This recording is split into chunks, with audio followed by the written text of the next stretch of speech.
that's a good transition to you, Stephanie. Courageous, not once but twice, and you shared with me and Wendy and others, some of the dynamic with your brother, along the treatment journey. I think that's really informative for folks who have siblings. So if you can maybe share a little bit of that with our audience, I know it'd be helpful. Yeah, so my brother, he's 4 years older than me, and similar to me, the first time he didn't really understand what was going on as much. He was in middle school, he was just kind of told by mom and dad, Stephanie's, gonna be okay, don't worry about her, kind of do your own thing with school and, kind of have your life still continue, even though my life was on pause. But no, we're very close, we stayed close, he always made sure to check in on me, and we kept that communication, which is, super important to have that open communication, expression, emotions, and just being there for one another. And then come the second time, he kind of understood more what was going on, and that definitely hit him a little harder. He was in high school, he was a sophomore, and he definitely started falling off track a little bit with his academics, just being so much more worried about me at that time. So once he finally got that, okay from mom and dad, Stephanie's moving in the right direction, then he finally picked himself up a little bit more, and then he continued with his academics and his education, and just kind of went on with his days as my days went on in the hospital, his days went on at home, and in between, he's always there for me, and, we're able to just be like ourselves with one another, and that's important to, again, have that communication and just share those emotions, because it's different doing it with a sibling rather than with parents, but still it's important that everyone's, on the same page and we can express our emotions to each other, openly, and just go on with that. Brothers and sisters really suffer. They suffer to try to be able to understand what took place. They suffer to understand why it happened. They suffered to understand why it wasn't them and it was their brother or sister. Sometimes they wonder if they're next.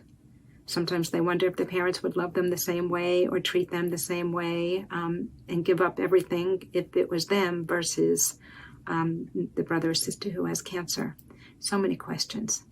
But the bottom line is that their pain is invisible, but they're still really in pain. And so it's critically important to be able to include the brothers and sisters in the family planning, open and honest communication that's developmentally appropriate, and to be able to help them to feel like they are part of what's happening. Now, sometimes they may just be really angry or resentful because the parent isn't there. They may need to give up some of their activities that they loved. Family just can't afford things anymore that they afforded before, so they have to be able to sacrifice things. They may need to move.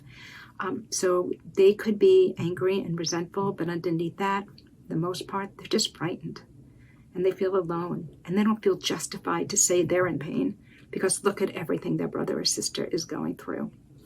So I recommend that the brother and sister get engaged early on, that someone from the team, from the medical team, includes them, explains to them on a level that they can understand what is happening, that they give them something they can do so they feel an active role to be able to support their brother and sister, that they come to the hospital and they're not just told this is, Sally's brother or Sally's sister, but they're called by their name and who they are. They're given a tour around. They're asked if they'd like to participate in some of the meetings, if it is appropriate to be able to do so.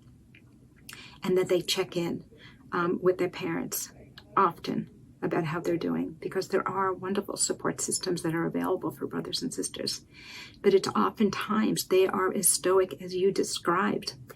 And families may try to be really strong in front of that brother or sister or the other siblings because they don't want to worry them anymore.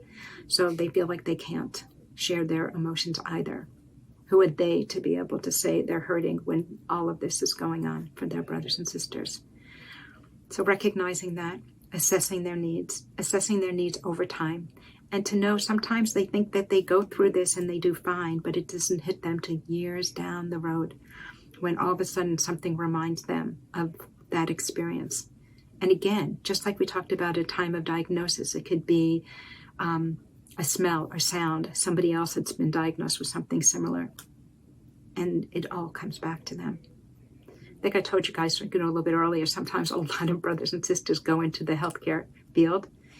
They want to redo the experience and make it better for other brothers and sisters. Yeah.